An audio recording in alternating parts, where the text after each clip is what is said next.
નમસ્કાર, આજે આપણે ઇકોનોમિક્સના એમસીક્યુઝ વિશે ચર્ચા કરીશું, જે GSET exam, UGC net exam તેમજ ટાટ એસ એક્ઝામમાં ઉપયોગમાં આવી શકે તેવા પ્રશ્નો વિશે આજે આપણે આ વિડીયોમાં અભ્યાસ કરીશું. તો હવે જોઈશું પ્રશ્નો.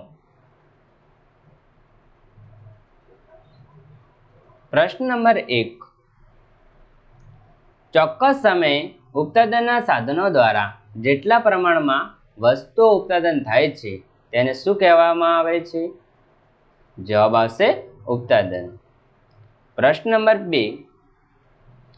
ચોક્કસ સમય અને કિંમતે ઉત્પાદનનો જે ભાગ વેચવાની ઈચ્છા શક્તિ અને તૈયારી દર્શાવે તેને શું કહેવામાં આવે છે? તો જવાબ આવશે પુરવઠો.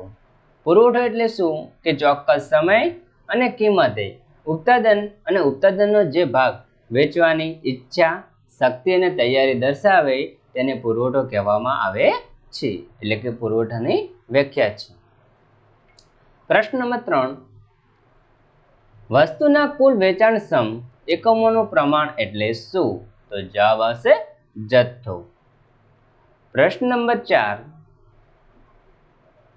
જુદી જુદી કિંમતે ચોક્કસ સમયગાળા દરમિયાન જે ભાગ વેચવા માટે તૈયાર હોય તો તેને શું કહેવામાં આવે છે? જવાબ આવશે પુરવઠો. એટલે કે જુદી જુદી કિંમતે ચોક્કસ સમયગાળા દરમિયાન જે ભાગ વેચવા માટે તૈયાર હોય છે તેને પુરવઠો કહેવામાં આવે છે. પ્રશ્ન નંબર 5. પુરવઠા અને અસર કરતા મુખ્યત્વે કેટલા પરિબળો છે અને કયા કયા? એટલે કે પુરવઠાને અસર કરતા કેટલા પરિબળો છે અને કયા કયા? તો મુખ્યત્વે 2 પરિબળો છે. એક છે વસ્તુની કિંમત અને બીજું છે વસ્તુની કિંમત સિવાયના પરિબળો. એટલે કે પુરવઠાને મુખ્યત્વે 2 પરિબળો અસર કરે છે. પ્રથમ છે વસ્તુની કિંમત, બીજું છે વસ્તુની કિંમત સિવાયના પરિબળો. પ્રશ્ન નંબર 6.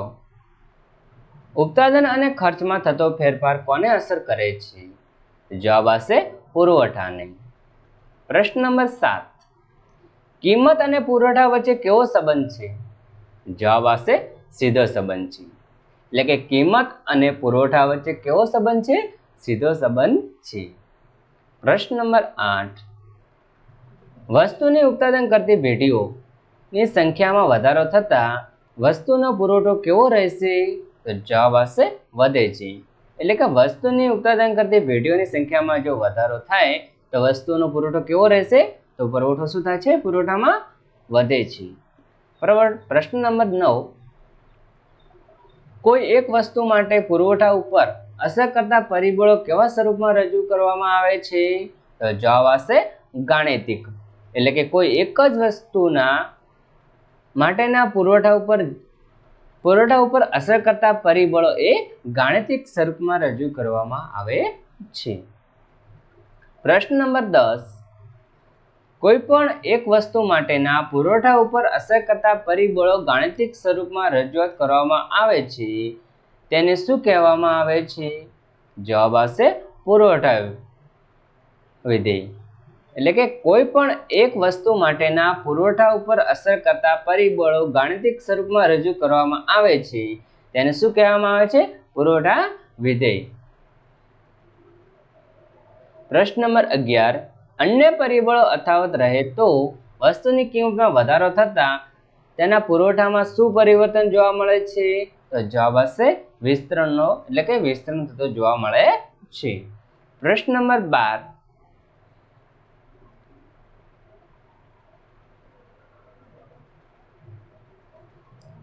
વસ્તુની કિંમત અને પુરવઠા વચ્ચે કેવો સંબંધ છે? જવાબ આવશે સીધો સંબંધ છે. એટલે કે વસ્તુની કિંમત અને પુરવઠા વચ્ચે સીધો સંબંધ જોવા મળે છે. પ્રશ્ન નંબર 13. પુરવઠાને અસર કરતા વિવિધ પરિબળો પૈકી કિંમત સિવાયના પરિબળો કેવા ધારવામાં આવે છે?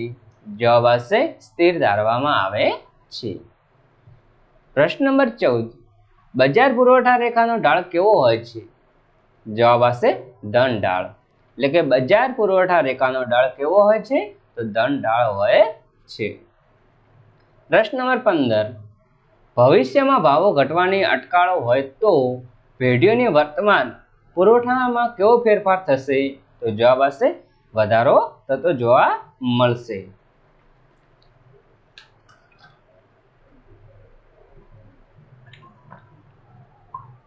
એટલે કે ભવિષ્યમાં ભાવોની ઘટવાની અટકાળો હોય તો પેઢીઓની વર્તમાન પુરવઠામાં કેવો ફેરફાર જોવા મળે છે કે વધારો થતો જોવા મળે છે. પ્રશ્ન નંબર 16. પુરવઠામાં કાતરના 2 પાનાનો દ્રષ્ટાંત કોને રજૂ કર્યો છે? તો જવાબ આવશે પ્રોફેસર માર્શલ. એટલે કે પુરવઠામાં કાતરના 2 પાનાનો દ્રષ્ટાંત કયા અર્થશાસ્ત્રી દ્વારા રજૂ કરવામાં આવેલો છે? આ પ્રશ્ન એવી રીતે પણ પૂછાઈ શકે. તો જવાબ આવશે પ્રોફેસર માર્શલે રજૂ કરેલો છે. પ્રશ્ન નંબર 17. ભવિષ્યમાં ભાવ વધવાની અટકાળો હોય તો પેઢીઓની વર્તમાન પુરવઠા કેવા ફેરફાર થશે? તો જવાબ આવશે ઘટાડે છે. પ્રશ્ન નંબર 18. કિંમત સિવાયના પરિબળો પ્રેરિત ફેરફાર લીધે પુરવઠામાં થતા પરિવર્તનને શું કહેવામાં આવે છે? જવાબ આવશે વધારો ઘટાડો. પ્રશ્ન નંબર 19. પુરવઠાની મૂલ્ય સાપેક્ષતા માપવાની કેટલી પદ્ધતિઓ ઉપયોગ થાય છે? એટલે કે પુરવઠાની મૂલ્ય સાપેક્ષતા માપવા માટે કેટલી પદ્ધતિનો ઉપયોગ થાય છે? તો મુખ્યત્વે 3 પદ્ધતિનો ઉપયોગ થાય છે. પ્રશ્ન નંબર 20. વસ્તુની કિંમત ઘટતા પુરવઠો ઓછો થાય છે તો તેને શું કહેવાય છે? તો પુરવઠાનો સંકોચન થયું તેમ કહેવામાં આવે છે. એટલે કે વસ્તુની કિંમત ઘટતા પુરવઠો ઓછો થાય છે તેને શું કહેવામાં આવે છે? પુરવઠાનું સંકોચન થયું તેમ કહેવામાં આવે છે.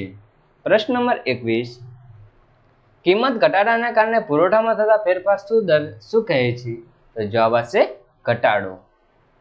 પ્રશ્ન નંબર 22. ચોક્કસ સમયે ઉપલબ્ધ સાધનો દ્વારા જેટલા પ્રમાણમાં વસ્તુ ઉત્પાદન થાય છે તેને શું કહે છે? તો જવાબ આવશે ઉત્પાદન. પ્રશ્ન નંબર 23. પુરવઠાનો નિયમ કયા પ્રકારની વસ્તુ માટે અપવાદ છે? તો જવાબ આવશે અલભ્ય અને નાશવંત વસ્તુ માટે તે અપવાદ છે. એટલે કે આ પ્રશ્ન એવી રીતે પણ પૂછાઈ શકે કે પુરવઠાનો નિયમ કયા પ્રકારની વસ્તુ માટે અપવાદ છે અથવા કે અલભ્ય છે? તો જવાબ આવશે નાશવંત વસ્તુઓ માટે અને અલભ્ય માનવામાં આવે છે. પ્રશ્ન નંબર 25. સીમાંત ખર્ચ રેખા કેવા આકારની હોય છે? જવાબ આવશે હોકી સ્ટિક આકારની હોય છે. એટલે કે સીમાંત ખર્ચ રેખા કેવા આકારની હોય છે? જવાબ આવશે હોકી સ્ટિક આકારની હોય છે. પ્રશ્ન નંબર 26. મહત્તમ નફો સમજવા માટે કોનો ઉપયોગ થાય છે? તો જવાબ આવશે સીમાંતનો ઉપયોગ થાય છે. પ્રશ્ન નંબર 28. નાણાકીય ખર્ચનો ખ્યાલ પેઢીને સંચાલનને શું બતાવે છે? તો જવાબ આવશે દિશા સૂચક બતાવે છે. એટલે કે જે નાણાકીય ખર્ચનો ખ્યાલ એ પેઢીઓના સંચાલનને શું બતાવે છે? દિશા સૂચકનો ખ્યાલ દર્શાવે છે. પ્રશ્ન નંબર 29. વાસ્તવિક ખર્ચ કેવા સ્વરૂપમાં રજૂ કરી શકાતું નથી? જવાબ આવશે નાણાં સ્વરૂપમાં એ વાસ્તવિક ખર્ચ રજૂ કરી શકાતો નથી. આ પ્રશ્ન એવી રીતે પણ પૂછાઈ શકે કે કેવા ખર્ચ એ નાણાકીય સ્વરૂપમાં રજૂ કરી શકાતો નથી? તો જવાબ આવશે વાસ્તવિક ખર્ચ એ નાણાકીય સ્વરૂપમાં રજૂ કરી શકાતો નથી. પ્રશ્ન નંબર 30. વાસ્તવિક ખર્ચને બીજા કયા નામે ઓળખવામાં આવે છે? તો જવાબ આવશે બિન નાણાકીય ખર્ચ તરીકે ઓળખવામાં આવે છે. પ્રશ્ન આવી રીતે પણ પૂછાઈ શકે કે બિન નાણાકીય ખર્ચ કોને ઓળખવામાં આવે છે? તો વાસ્તવિક ખર્ચને બિન નાણાકીય ખર્ચ તરીકે પણ ઓળખવામાં આવે છે. અને નાણાંના સ્વરૂપમાં કયો ખર્ચ રજૂ કરી શકાતો નથી? તો વાસ્તવિક ખર્ચ રજૂ કરી શકાતો નથી. એટલે કે આવી રીતે પણ પ્રશ્ન પૂછાઈ શકે. પ્રશ્ન નંબર 31. ઉત્પાદનના સાધનો વાસ્તવિક ખર્ચનો સામનો કરે તે માટે તેમને આકર્ષવા માટે વેતન, વ્યાજ, નફો, શરૂઆતમાં વળતર આપે છે. આવું કયા અર્થશાસ્ત્રીએ કહેલું છે? જવાબ આવશે પ્રોફેસર માર્શલે.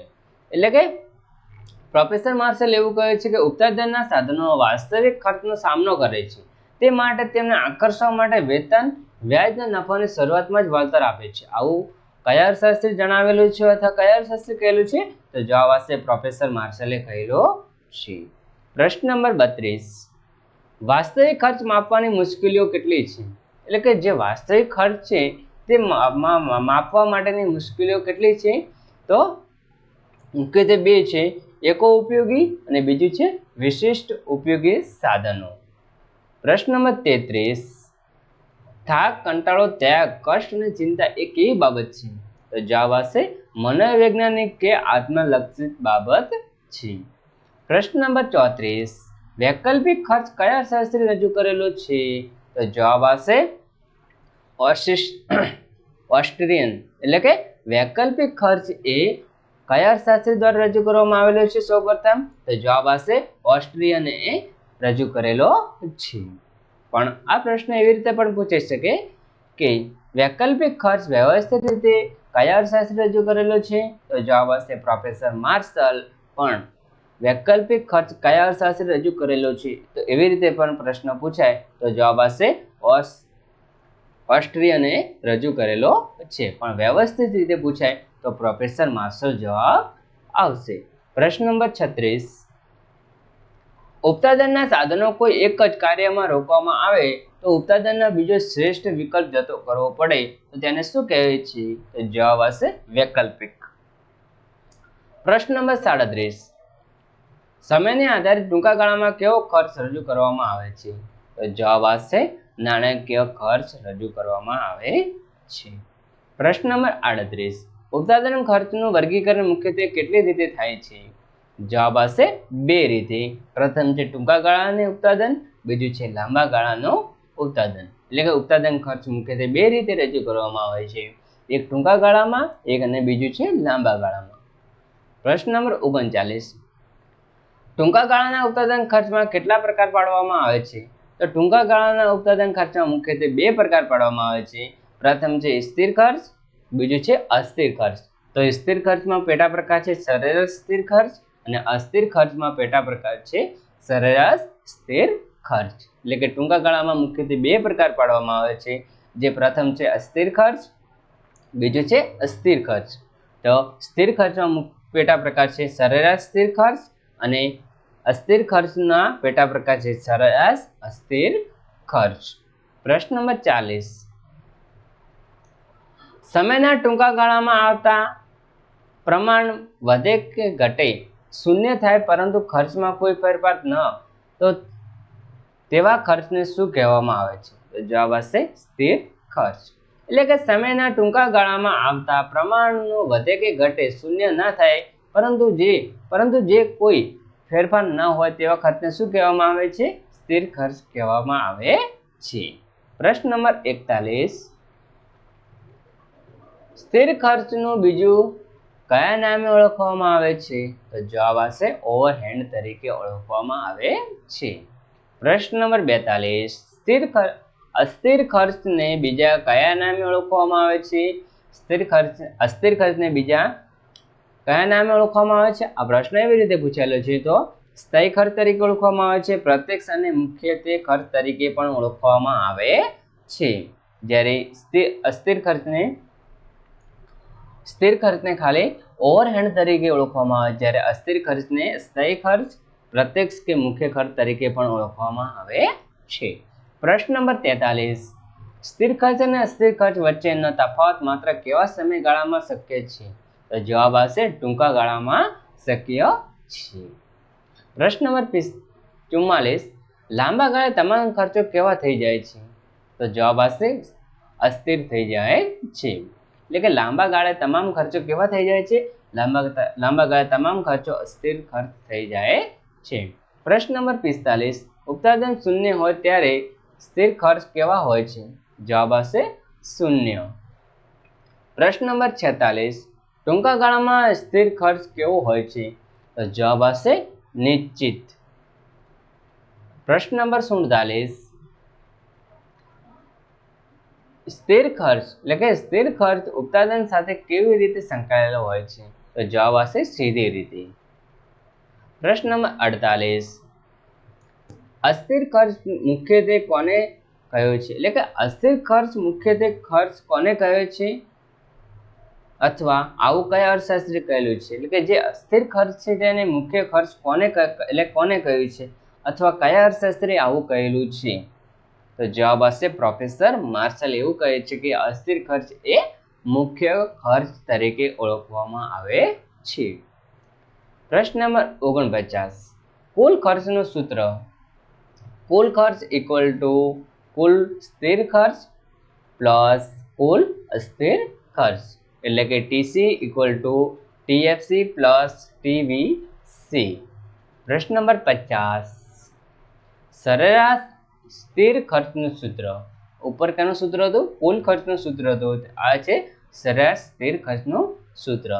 ખર્ચ એટલે કે સરેરાશ સ્થિર ખર્ચ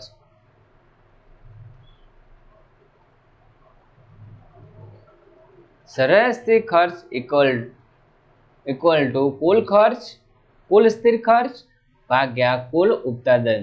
એટલે કે સરેરાશ સ્થિર ખર્ચનું સૂત્ર શું થાય કે સરેરાશ સ્થિર ખર્ચ ઇક્વલ ટુ કુલ સ્થિર ખર્ચ ભાગ્યા કુલ ઉત્પાદનનો ખર્ચ, એટલે કે એએફસી ઇક્વલ ટુ ટીએફસી ભાગ્યા ટીપી.